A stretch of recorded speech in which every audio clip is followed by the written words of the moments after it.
15. The Sovereign's Courts. 1 Corinthians chapter 6, verses 1 to 8. Dare any of you, having a matter against another, go to law before the unjust, and not before the saints? Do ye not know that the saints shall judge the world? And if the world shall be judged by you, are ye unworthy to judge the smallest matters? Know ye not that we shall judge angels? How much more things that pertain to this life? If then ye have judgments of things pertaining to this life, set them to judge who are least esteemed in the church. I speak to your shame. Is it so that there is not a wise man among you? No, not one that shall be able to judge between his brethren. But brother goeth to law with brother, and that before the unbelievers. Now therefore, there is utterly a fault among you, because ye go to law one with another. Why do ye not rather take wrong? Why do ye not rather suffer yourselves to be defrauded? Nay, ye do wrong, and defraud, and that your brethren. It is a commonplace statement among historians that Judea was an insignificant corner of the Roman Empire, therefore not of very great importance. Nothing could be further from the truth. As a matter of fact, when, in the 1st century BC, Rome took over Judea and Galilee, it did so very happily. It was an event and an opportunity they welcomed because of the strategic importance of that area, not only as a major trade route, but in terms of the eastern frontiers of the empire. So, Rome went out of its way to favour Judea, hence its vengeance when they felt betrayed in the Jewish-Roman War of 66 to 70 AD, a fearful war of vengeance, unparalleled in history. They had poured money into Jerusalem and elsewhere, turned it into a palatial city of marvellously paved streets, marble palaces, important and strategic centres of the empire. Now here we have Paul writing to the Corinthians, calling them a church, an ecclesia. Up until now, the church was known as a Christian synagogue. In James chapter 2, where the English translates assembly, it is literally the Greek word in the original, synagogue. There was a reason why the very early church, and in fact into the 2nd century, used the term synagogue, which is what they were. They were governed by Old Testament law. They were patterned after the synagogue. They had the same officers, the same format. But by so calling themselves, they also gained immunity from Roman prosecution as an unlicensed religion, because the synagogue required no license. It had a special exemption as part of the Roman strategy to placate Judea. But Paul chose another word, a revolutionary word, one that the church has forgotten to its own peril. That word was ecclesia, with 2 Ks, or usually in English, spelled with 2 Cs instead of Ks. We have that word in English as church, but the word church does not convey the meaning of the original. As we have pointed out before, we must do so again and again, so you see the epistle and all of Paul's writings, in fact, in context. Ecclesia was a political term. It was a name for the city council, the governing body of the area. Here, in our country, we would say the Board of Supervisors, because virtually all of the country is unincorporated. What was Paul doing in using a technical, political term to describe the Christian assembly? He was saying that in terms of the kingdom of God, you are to be his governing body upon earth. First, to govern yourself, then to extend your scope into the community, so that, little by little, the kingdoms of this world are made the kingdoms of our Lord and of his Christ. It is no wonder that very quickly the church began to be viewed with suspicion. It was, to use the old term, an imperium in imperio, an empire within the Roman Empire, claiming to have its own apostles, emissaries of the King of Kings, its own ecclesia, governing bodies. And, in fact, in the original we find the word paroikia, our English word parish, used, which originally meant an embassy. And Paul speaks of himself in the English text as an ambassador of Jesus Christ. Now, an ambassador has extraterritorial rights and powers, as does the embassy. And this is why the ecclesia from the beginning refused to submit to Roman licensure or taxation or regulation. Our text in particular sets this forth very powerfully and clearly. It is a text of central importance in the Bible. At issue is a question of law. Which law should rule over Christians, the laws of men or the laws of God? While submission to the ungodly powers of this world is required up to a point, because the pivotal aspect of the kingdom of God is regeneration, not revolution, the church is the advance army of God's kingdom, called to convert, not to coerce the nations of the world to Christ. Matthew chapter 28, verses 18 to 20. If the church, the ecclesia of Christ, turns from God's law, it turns from his kingdom to the kingdom of man. This is a form of apostasy and can only be treated as such. The one whose law we obey as our social bond is our Lord and Saviour. Is it the state or is it God? The church, as God's governing council for an area, must be governed by God's law. Its members must obey and apply God's law. To seek justice in man's law is to deny that God is the only source of law and justice. For the Corinthians, the choice should have been obvious. It was God's law or Greco-Roman law. At one time, cases in America were decided by juries out of the Bible, and relics of biblical law are still around us to a degree. But the basic direction of status law is now anti-Christian. Paul thus states the issue bluntly. Dare any of you, verse 1, notice that word dare.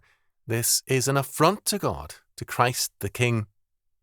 Dare any of you, having a matter against another, go to law before the unjust and not before the saints?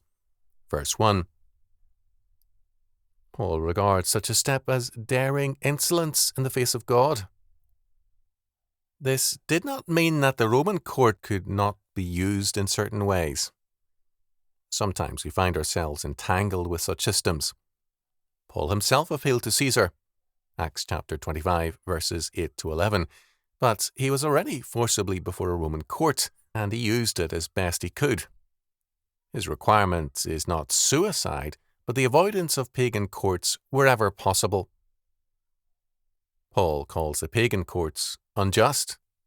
This does not mean that some decisions could not be good ones, but that the basic premise of such courts is the rule of man, not God. The existence of Christ's ecclesia means the existence of another law sphere, the true one, and an institution to promote and further it. You can see what it means for the church to abandon God's law, to abandon theonomy. It means, and one group has followed the logic to its conclusion, you reject the lordship of Jesus Christ. You cannot have it, because if Christ is Lord, then the Word of God is a law book for his people. Paul asks, Do ye not know that the saints shall judge the world? Verse 2. He takes it for granted. This is a fundamental fact. Do ye not know? Are you so ignorant of the faith that you do not know this? The word judge is krinusin. Now, judgment is a central and basic aspect of rule, so one could render it. Do ye not know that the saints shall rule the world? But he uses a broader term in the Greek, translated as judge. No man or power rules who does not provide the law and the judgment. To surrender either is to acknowledge a greater power. It is the calling of a Christian in Christ to rule the world by the law of God. To give supremacy to another law than God's is to deny God's sovereignty and lordship. If the world is in time to be judged and ruled by Christians, how can they now act as though incompetent to judge the smallest matters? Law is the will of the sovereign power for the lives of those within his jurisdiction or rule, his saved ones, in effect, the redeemed of his rule. These come under the protection of their lord or sovereign. At one time, cities were walled. Why? Because it meant that those inside the wall were the protected ones, because they were the people of the law, the law-abiding. The outlaws lived outside of the law, as did foreigners who were not under the city's jurisdiction. We reveal our faith by the law we live under as our way of life, our sanctification. Law is essentially related to salvation, as its outworking, its application in our daily life. We witness thereby to whom saved us, and he to whom we will give our allegiance. The world is made up, however, of God-haters. The Christian who knows God's law is more worthy to judge in matters great and small. In due time, Christians at the last judgment shall gain their reward, and they shall be, in part, with Christ, judges over the fallen angels, for judgment is on transgressors. Do we, in a case within the Church's jurisdiction, appoint as judges those in the Church who are least esteemed to sit as judges? There is a bit of sarcasm on Paul's part. Do you have so little regard for God's law that you, the rulers of the Church, do not use it? You go to the pagans outside. Well, your lowliest members are better than they. Why go to the pagans for judgment? Our choice of elders is a choice of those wisest in Scripture and holiest in the practice of their faith. Why then go to pagans for judgment? Verse 4. Paul tries to make the Church ashamed that it goes to pagan law and judges rather than to God's law and Christian judges. Verse 5. It is shameful that Christians go to court against one another before unbelievers. Verse 6.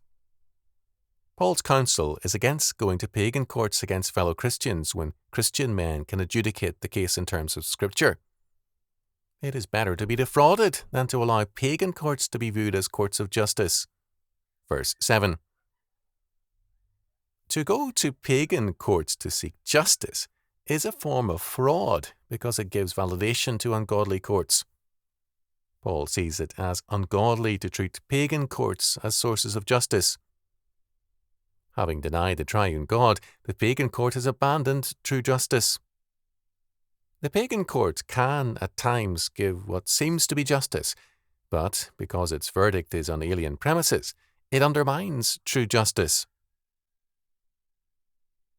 We live in a time when the relics of Christian law are around us but are increasingly being eroded, which makes it all the more important for us to recognize the situation and to begin to create a Christian system. In fact, one man sought to do so, someone whom I knew well, Lawrence Eck, a brilliant young man, one of the most brilliant younger lawyers in the country, who sought to set up councils of arbitration to adjudicate all cases between Christians and Christians.